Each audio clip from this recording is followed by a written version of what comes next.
ยังอยู่เฮือนโดยอ้าวเจ้ามวนกินผู้เดียวดิม้วนกินผู้เดียวลูกกับเมียบ่ได้กินบัดนี้บ่ได้กินแต่เป็นนัวก็บ่มีผักมักเผ็ดก็บ่มีเอาต่อเคยม้วนตายแม่ตายคือเจ็บหัวก็เจ็บเจ็บเลยเว้ยเมื่ออยู่กะเฮากะเฮาเบิ่งเฮาแยงยาก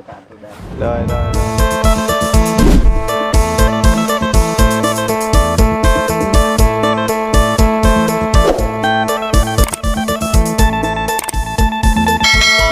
พี่น้องเลยเนาะปลาต๊อกกำลังย่างยังอยู่เด้นี่ตู้เพิ่นนี่ปิ่งมันบ่หรือว่ายังนี่พี่น้องเลยเนาะเอากลับมาหอบนี่ถือว่าเรียบร้อยพี่น้องเลยเนาะทั้งสร้างคนกับกลับเลยนี่เนาะเป็นจังไดมื้อเช้านี่ไปหายังมื้อเช้านี่ฮะไปเชียร์หญ้าไปเชียร์หญ้ามาแตะโดนน่ะบ่มาแตะโดนแล้วเนาะเอาฮ้อนมื้อนี้พี่น้องเอ้ยอบอ้าวแล้วมื้อนี้น่ะน้ำบกไปแล้วบกคักแล้วพี่น้องเอ้ยแนมไปใบไม้เด็กยึกคืนอยู่เอากราบสบายดีและสวัสดีพ่อพี่น้องกันเบิดสุขุสุคนพี่น้องเนาะพบพ่อกันมื้อนี้แสงแดดออกกะน้ำตู้เนาะโอ้โหนี่เนาะสบายดีตู้เก็บยังนี่น่ะเก็บเศษสังกะสีบ่โอ้เป็นสังกะสีเฮาตั้งเฮือนตั้งไฟสิตั้งเฮือนหนังไฟบ่นี่แหละเนาะเสานี่แหละเนาะสังกะสีก็หลายอยู่เนาะพอได้หนังไฟเนาะพอได้จุอันนี้ก็ได้แล้วนี่เนาะสบายอยู่ดอกปิ้งยังเนี่ยปิ้งมันบ่อันนั้นเฮ็ดบ่ฮะเฮ็ดยังนี่น่ะเฮ็ดกล้วยเฮ็ดกล้วยเอ้าช่างว่าแท้มันเป็นได้เฮ็ดกล้วยนี่ปิ้งกินนี่ได้แซ่บเฮ็ดบ่นี่น่ะเบิ่งดูพี่น้องมันเป็นได้นี่น่ะเฮ็ดกล้วยโอ้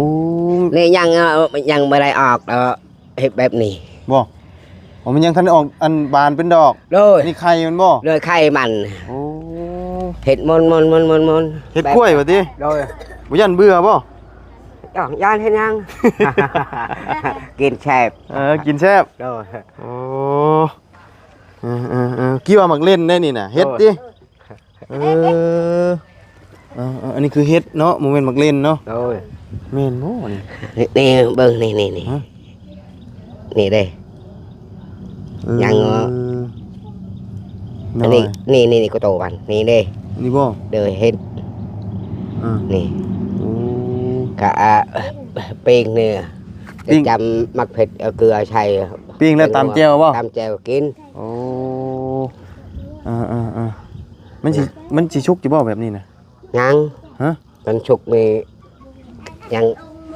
งอ่อนๆยังอ่อนๆโดยมันคือออกคือขี้งัวแท้นี่บ่แม่นบ่บ่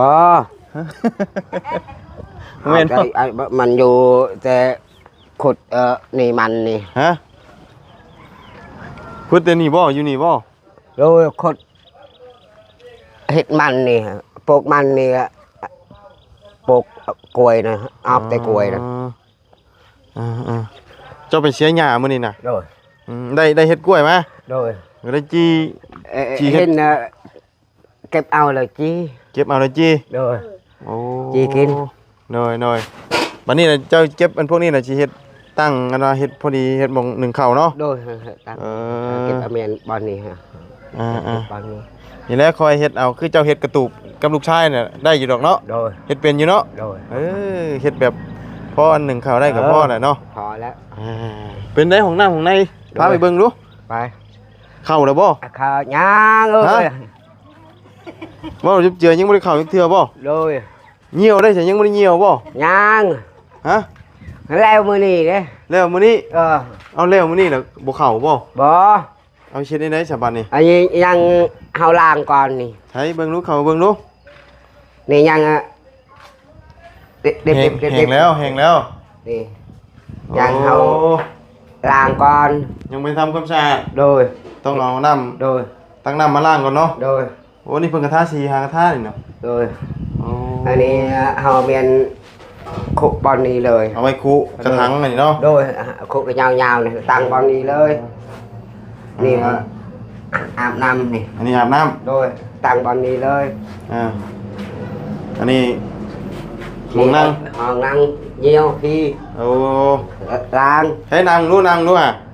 นี่เด้ นั่งแบบไหนเพิ่นนั่งไปทางไหน นี่ เอานั่งเบิ่งเอาทางไหน ก็ได้นี่ ให้นั่งทางไหน นี่ก็เป็นอยู่นี่ก็ได้ นั่งทางนี้บ่ โดยอันนี้ก็ได้ เออ เยี่ยวนี่ À, ล้างน้ำเอาใช้อยู่นี่เลย นั่งทางนี้น่ะถึกแล้วอัน โอ้ย ทางเจ้านั่งน่ะมันบ่ถึก โดย มันต้องนั่งทางนี้ บ่แม่นนั่งหันก้นกลับคืนทางนี้บ่ได้แล้วบ่ โดย อืม นี่ยังล้างเลยเอาเด็บๆก้อนล้างไปตัดน้ำโอ้ยยังเลยเอาอยากเปลี่ยนนำไปผุนอาศัยอยู่นี่เลย เปลี่ยนกับไผบัดนี้ เดี๋ยวโอ้ยกันเฮาจกได้เงินบัน จกได้เงินมัน โดยกันได้เงินมันนี่เฮาใช้นำเอาไปอยู่นี่เลย อ๋อปีนี้ก็เขาอดใจว่ามีนำแล้ว อดใจบ่มีน้ำ โดย ปีนี้บ่มีนำแล้วใช้ เปิดเอามาแล้ว โดย ใส่ต่อสายยางเอา โดย เนาะเห็งบ่ได้บ่นี่เห็งแล้วเนาะ แหงแล้ว แต่ว่านี่เนาะ โดยแต่วานนี้ เนี่ยเรียบร้อยโอ้ย เพิ่นเฮ็ดแล้วถึงนะบ่ โดย ฮะ เฮ็ดแล้ว เออถือว่าเฮ็ดแล้วก่อนเจ้ามาอันแต่ให้บ่ โดย อ๋อ เอามาแต่ให้นะเอาชอยโมเฮ็ดแล้วเด้อ อ๋อ เสียมีโลมาแต่พ้นเนอะจ่ายเงินเลย มีวิดีโอ โดย โอ้มีวิดีโอ เอาตังกันมีโล ไปซื้อไฟเอาตังไหม อ่า มีโล มีวิดีโอ โดย เอ่ออันนี้ยังอัดบ่ได้บ่เพิ่นยังบ่ให้อัดบ่นี่ nhá nghe cái điệp này con ยังมันบ่อันสีบ่แห้ง rồi อืม em này con đã ăn con โอ้มึงเบ็ดเจ้าบ่นี่ rồi เจ้าบ่ไปตกปลา rồi phải ui năm chì phương ฮะ à xay năm chì ใส่น้ำเชฟบ่ rồi เออ nhang phải ao ได้ยังแหน่มากินมีแต่ได้แต่เฮ็ดอันนี้บ่ rồi rồi ได้แต่เฮ็ดอันหยังเฮ็ดกล้วยบ่ rồi อันนี้บ่เยงจะไปสอนน่ะ rồi đây này đấy เยงหรือมุ้ง tí mông đi đấy xay bà nồi เออสอน chọn ได้อยู่บ่ thôi mưa đầy đây mưa vào đầy thì xăm này tự phó tam treo này đấy พอตำแจ่วเนาะ rồi เนี่ยไปแต่เช้าๆพุ่นละเนาะมาเช้านี่บ่พอ rồi ไปให้เนาะ rồi phải hai พุ่นได้ให้เจ้าเนาะ rồi phun อืม phun Cậy. Bay mưa chi mông bài lắm mà มื้อนี้ก็สิไปอีกบ่ rồi 4 โมงปลาย rồi 4 โมงแรงคือเนาะสิมาบ่ rồi อืม nhà chia nhà โดย rồi lai nhà โดยอันสังกะสีนั้นเจ้าสิเก็บไปไว้ในใดนี่น่ะไปเบิ่งดู anh ấy เอาแนวทับได้ล้มปิวได้ rồi hao xay bèn con xay ฮะ khắp เอาเอาเป็นมาทับได้ลมพัดมานี่ปิวได้นี่ rồi อ่า thì hao xay bèn thì โอ้นี่สั่งมายาวโพดบ่นี่น่ะ rồi nghe tắt cái này là อืมนี่แต่เอาไว้มุงครัวเนาะสังกะสีบ่เป็นไรนี่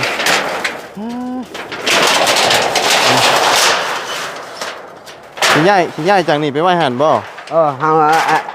tăng bon này đây เราจะสิตั้งหม่องนี้ rồi โอ้เนาะง่ายไปหันได้ก็จังเอาละ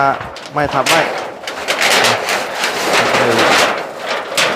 เอาเป็นหมองนี่เฮ็ดหมองหนึ่งเขาเนาะ rồi tăng bon này หรือว่าเอาหมองมุมนี่เนาะเจ้าสิเฮ็ดเนาะ rồi mâm này ạ อืม là tăng cái này นี่ rồi เด้เสาอันว่ากระตูบแล้วนั่นแหละพอดีเฮ็ดนั่นแหละเนาะพอดีจุไฟหนึ่งข้าวหนึ่งน้ำถ้าเช็ดงามดีก็บ่ได้จุใส่อีกได้เนาะ rồi มันงามเด้ที่เฮ็ดเอาแบบธรรมดาธรรมชาตินี่พอได้จุนี่นั่นก็พอละเนาะ นี่เฮาตั้งนี่เฮาเฮ็ดใหม่แบบนี้เลยนะ มุ้งแบบไหน เฮ็ดแบบนี้เลย มุ้งแบบนั้นโน่นเนาะ โดย มันจังสบายเนาะ โดยสบาย นั่น มุ้งแบบลายเดียวแล้วเนาะ โดย บ่ต้องเฮ็ดแบบนั้นเฮ็ดแบบเอ็นลงทางเดียวเลย เราเฮ็ดเป็นอยู่พี่น้องเอ้ยถือว่าเรา เฮ็ดอะไรสูตรเราก็เฮ็ดเป็นตอนนั้นก็ได้เนาะชุกแล้วบ่ เฮ็ดแบบนี้เฮาตั้งอยู่พื้นนี้ อ๋อ ใช้ไม้อยู่พื้นนี่แหละ นี่ได้ไม้ก็เรือลายอยู่พอดีแล้วเนาะ โดย พอดีเลยพี่น้องเอ้ย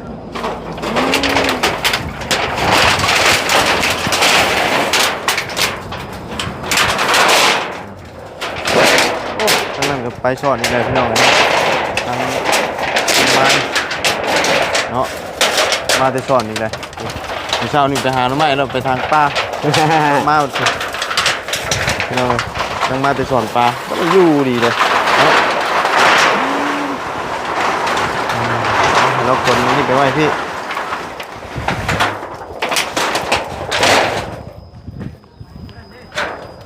โอ้มันล่นเลยล่ะนี่มันล่นนะนี่เห็ดเพื่องจะล่นนะนี่เห็ดกล้วยเนาะ ล่นนะเห็ดกล้วยนะ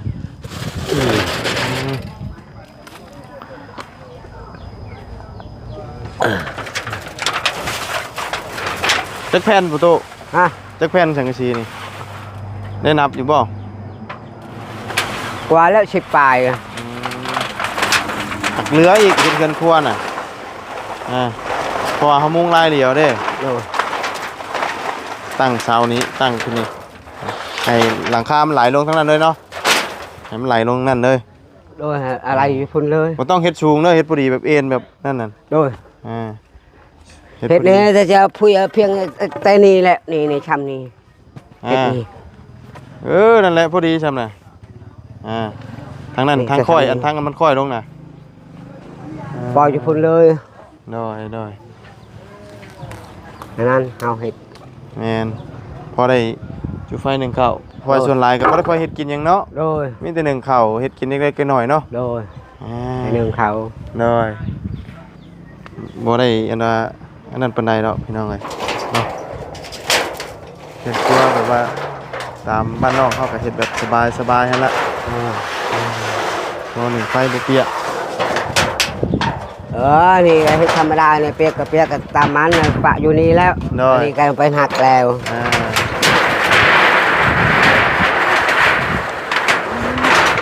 ลูกเรามาแต่สอนได้บ่ล่ะมาแต่สอนนั่น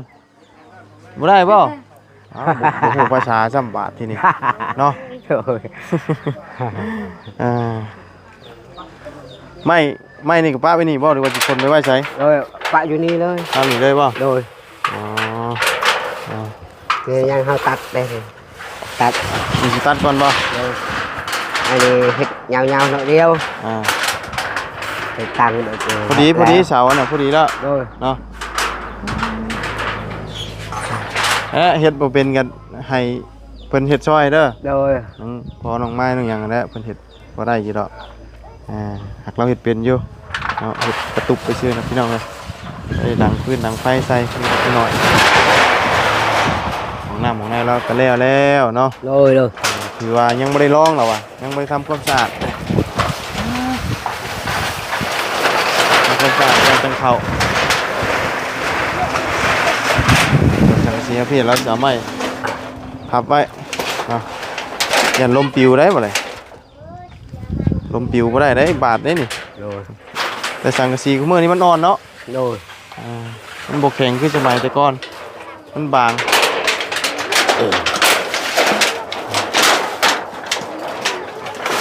โ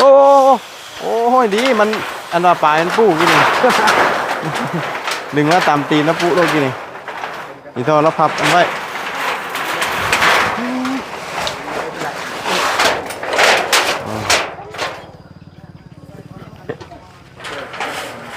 สิฟังเช้านี้เนาะเพื่อนกลัวนี้โอ้หลายเพื่อนเติบเนาะ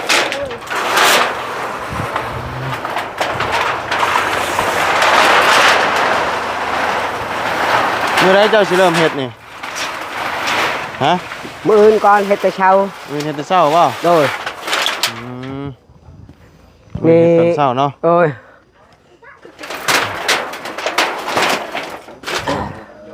แง่ไม้น่ะเอาไม้อันนั้นน่ะขนมาเต็งไว้ยันลมพัดได้นี่ ไว้ว่าจอย tao kỳ đường มันเด้อ ที่พูดทับกับเมียบ่เองนะ được ทับไปนะพอลมบ่ปิว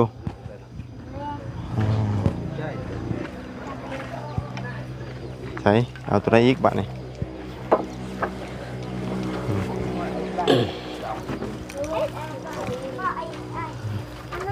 ออกเลยล่ะเด้อเบิ่งไม่ถึกไม่เด้อ đây đây đây đây đây ไปย้อนไปไหนด้วย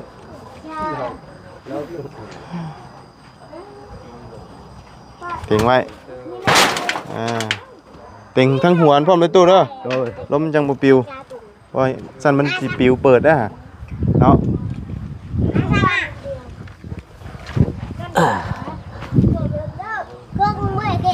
ยับละยับ à, đây đây đây đây đây đây đây đây đây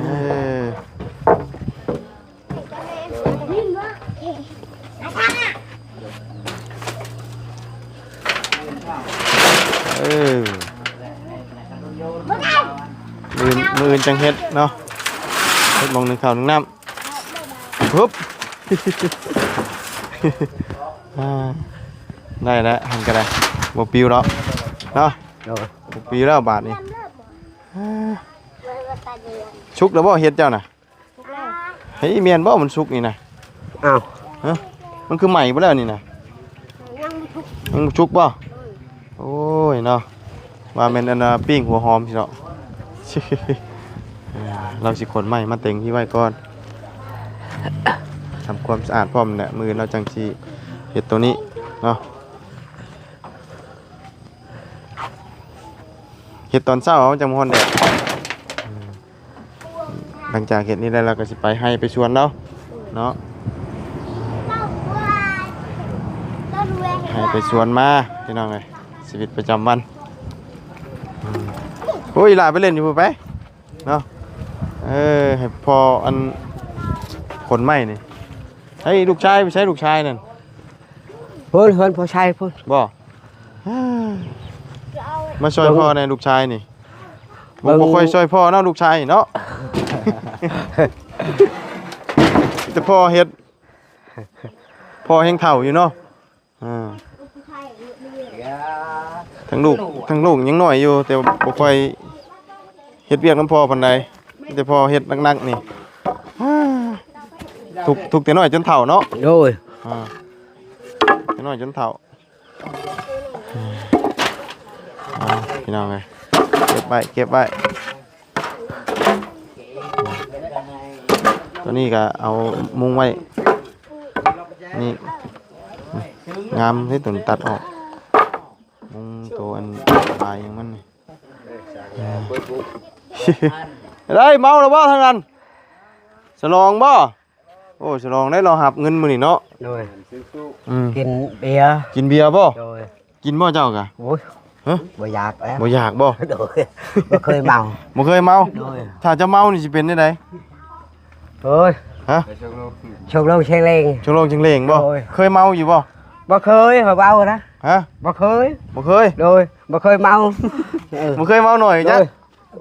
บ่ rồi ฮะ บ่เคยกินlàบ่เคยเมา บ่เคยกินบ่ rồi เหล้าขาวได้กินอยู่บ่ lao khao cóบ่ได้ เป็นนี่ได้กินบ่ได้บ่หรือว่าบ่อยากหรือว่า บ่อยากกิน เอ โมห้องก็เฮาบ่อยากกิน เออตะกี้น่ะเคยกินบ่ บ่ได้เลย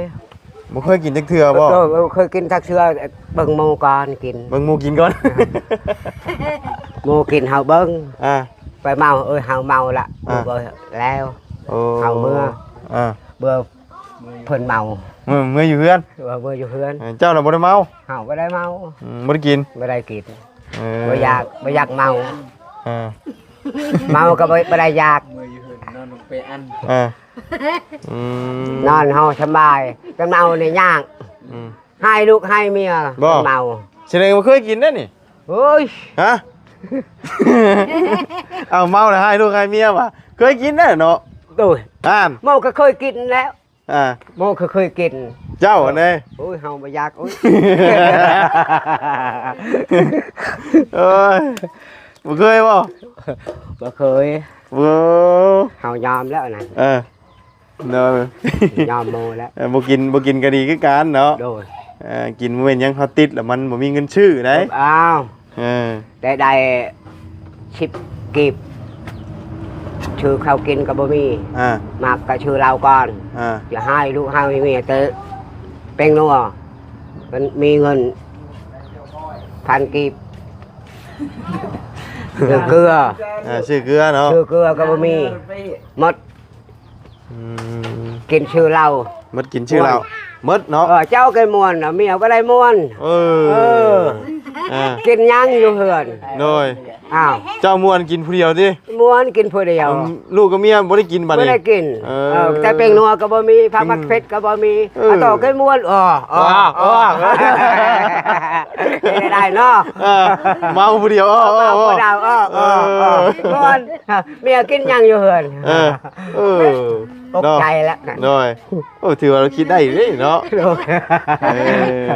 เอาคิดได้ก็ดีเนาะทุกยากโดยคือทุกยากกันได้เงินได้คำแบบนั้นโมนี่ก็ได้กินเหล้าก็กินเฮือนก็พออยู่พอกินเข้าก็พออยู่พอกินกันแล้วได้ก็กินกับม้วนเฮาก็บ่เคยนี่เฮายอมแล้วเฮาบ่เคยเมาบ่เคยหายลูกบ่เคยหายเมียเฮายอมแล้วมีแต่เมียหายบ่โดยกันเฮ็ดชวนเฮ็ดให้นี่ก็แต่งบ่ได้ไปนี่หายคือกันนะหายก็น้อยเดียวก็หายน้อยเดียวบ่แต่บ่เคยตีบ่บ่เคยมักกระทุนยิงเนาะบ่โอ้ยตายแล้วเราเคยยิงเจ้าบ่เทื่อนี่เลยหายิงนกยิงปอมได้มีอะไรจะให้เมียมายิงเมียนี่โอ้ยตายตายคือเจ็บหัวก็เจ็บเจ็บเลยเว้ยเมื่ออยู่กะเฮาเบิ่งเฮาแยงยากโดยเ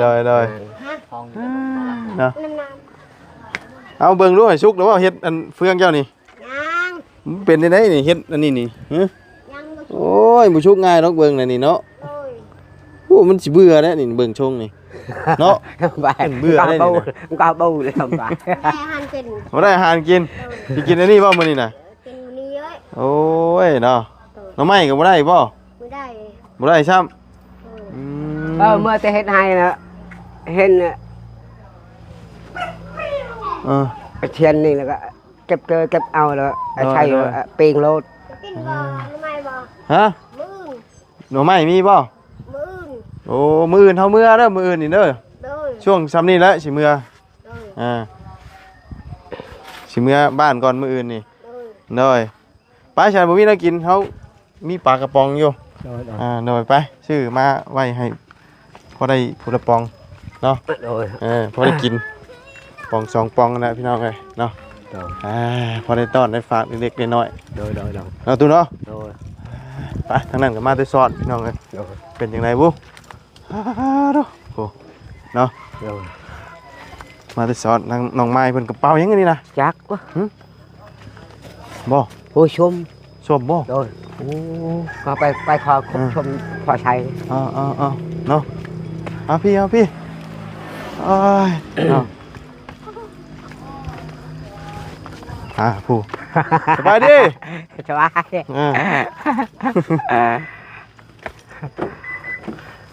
หาเบิ่งปลากระป๋องก่อนไปกินแรงเด้อปลากระป๋องเนาะซื้อปลากระป๋องแล้วมาต้อนเฮาก็ได้เนาะขอบใจดีใจโดยโชคมานเงินหาคำมันรวยคือเก่าอย่าเจ็บอย่าไข้ไปตลอดปลอดภัยสาธุเนาะเอามีแต่ปืนพ่อกันใหม่ได้อเฮาเด้อมาไม้เฮามาก่อนบัดนี้ไปกินกับข้าวกินแดงเด้อโดยฮ้อนอบอ้าวพบเจอกันใหม่เนาะมื้ออื่นก็สิได้เดินทางต่าวกลับแล้วก็ถือว่ามาโดดนานพอสมควรพี่น้องงวดนี้เนาะเมื่อหาแปลงรถแปลงล่างก่อนพี่น้องเนาะแต่ก็อะไรยังมาบ่ครบเบิดออกพี่น้องเลยเพราะอะไรมันหายากเนาะอะไรเป็นบางส่วนเมื่อแปลงก่อนพี่น้องเนาะเอารถเมื่อเทียบสีแล้วก็ให้เป็นประกอบเข้าบางชิ้นบางอันเนาะไปสำหรับนี้ก็ล่ำลาแล้วพบเจอกันใหม่เด้อพี่น้องเนาะก่อนอื่นก็ขอบคุณไว้พี่น้องใน FC เด้อที่กำลังติดตามรับชมคอยให้กำลังใจด้วยตลอดมาไปมื้อนี้ไปแล้วพี่น้องสบายดีไป